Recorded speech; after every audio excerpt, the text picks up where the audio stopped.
This happened at 16, a time of challenge and change. I changed physically and mentally during puberty, like most girls. I became emotionally unstable and impulsive due to these changes. I routinely fought with my mother over trivial issues during this time. I sought independence and worked to break free from her. We often fought about little issues. My family baffled and bored me. I began to doubt family relationships and my role in them. I felt alone and unappreciated sometimes, like no one understood my inner uncertainty and troubles. Meanwhile, I started to worry about the future. I feared never finding my way. I once fought with my mother. The disagreement was about my studies. At that time, I was facing crucial high school tests and decisions. My mother was severe about my academics, which annoyed me because I was anxious and needed to study. I got emotional during the disagreement and couldn't handle my family's worry. I left home to stay with a friend for a few days to relax. It was a sweltering summer day after almost 2 months of constant heat. People wanted timely rain. September ended with a sky shift. I was playing basketball with pals. After seeing it might rain, we returned to his place. They heard rainfall pounding the window glass from outside. We were eager to see the long-awaited rain outside. We sensed the shift. We played in the rain as it slowly dripped on us. A lightning bolt hit me and a neighboring tree. I fell immediately after losing control. I had no time to respond because it happened so fast. I don't remember feeling anything when the lightning hit. My body felt no electricity or discomfort. My surroundings were quieting. As I lay on the ground, my consciousness blurred. I wondered if I was alive. I woke up in a strange place. It looked like an observation room with a movie on the wall. The clips were all from my past, which astonished me. I was reminded of my childhood by one image. After buying a new bike, my neighbor's kid rode it around the neighborhood. My heart felt jealous. I envisioned myself approaching the boy.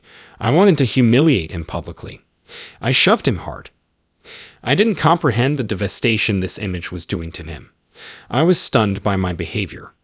I knew how much this minor joke had hurt him. Being aware of my responsibility, I felt regret and remorse. This image helped me realize that hurting others damaged my heart as well. In this observation room, no one judged or criticized me. I suddenly sensed a powerful energy all around me. I thought it was Jesus, but I didn't see him. His presence and compassion and warmth were palpable. I felt like I knew the cosmos in his company. All questions were answered with significant meaning. Nothing was confusing anymore. Everything made sense. Communication there transcended words, hence there was no verbal communication. I felt a direct connection with Jesus. He knew my hardships and doubts. I had nothing to hide from him. I learned from Jesus that everything is about love. The cosmos is based on love, which drives everything. I learned the power and boundless possibilities of love from him and valued it greatly. Additionally, Jesus assured me that time does not exist here. He explained that time is a human invention. Only reminding us to do something is its purpose. Here, time seems to stop and the past and future blend. This may seem weird or hard to explain, but these ideas become true here. Earth was visible here too. I saw myself in a hospital bed. I saw clearly around me. My senses sharpened, and I could magnify and focus on my surroundings. Instead of anguish, I felt quiet and serene. I heard my father and doctor talking. The doctor warned my father that I had been asleep for 30 minutes and would likely have major brain damage if I woke up now. I thought the doctor was unprofessional and didn't comprehend my situation. Honestly, I felt better than ever. I realized my soul was separate from my body. I left my body and became a silent observer. I wasn't interested in hospital events because I was focused elsewhere. I was free from time and space. I can't define this feeling, but it transformed my life and outlook. At this point, Jesus had me choose to stay or return to earth. A terrible choice put me in inner conflict and struggle. I sensed boundless love and calm here. I was enveloped in a divine love that was breathtaking. However, I saw my mother crying in the hospital. Her pain was palpable. I knew that staying here would mean losing me forever, causing her tremendous suffering. Finally, I made the painful choice. I returned to earth and family. I made my choice and Jesus blessed me. I suddenly felt an invisible force guiding me. My soul was leaving. I witnessed a bright flash that brightened the scene. My soul reunited with my body. I progressively sensed my body, warmth, and sounds. Mind and body reconnected. I could feel my heartbeat, breathing, and blood flow.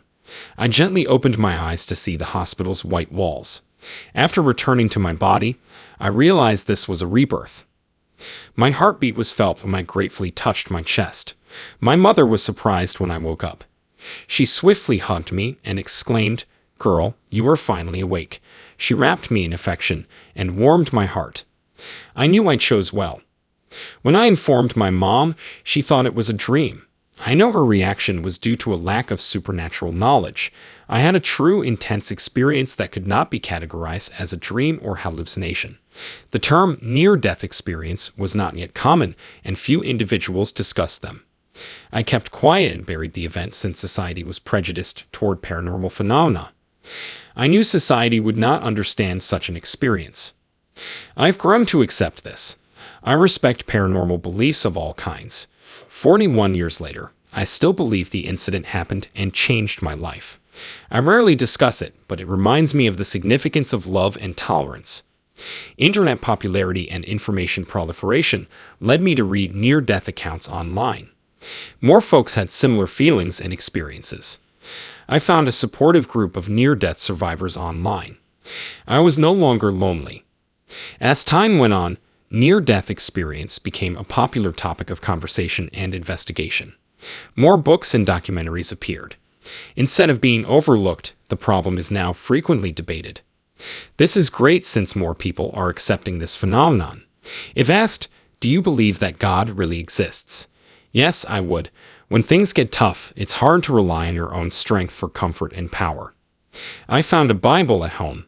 It was too busy to read carefully. I randomly selected a page regarding God's wisdom. After serious reading and contemplation, I felt its meaning. I learned that God's knowledge can overcome any problem and guide me. His wisdom will give us the fortitude to confront anything. Knowing God loved and cared for me brought me calm. After this, I sought Bible wisdom and applied it to my life. I realized my behaviors and decisions affect myself and others. I became more modest and forgiving. I've learned to ask God for aid and trust Him to solve my problems. I believe His plan is best.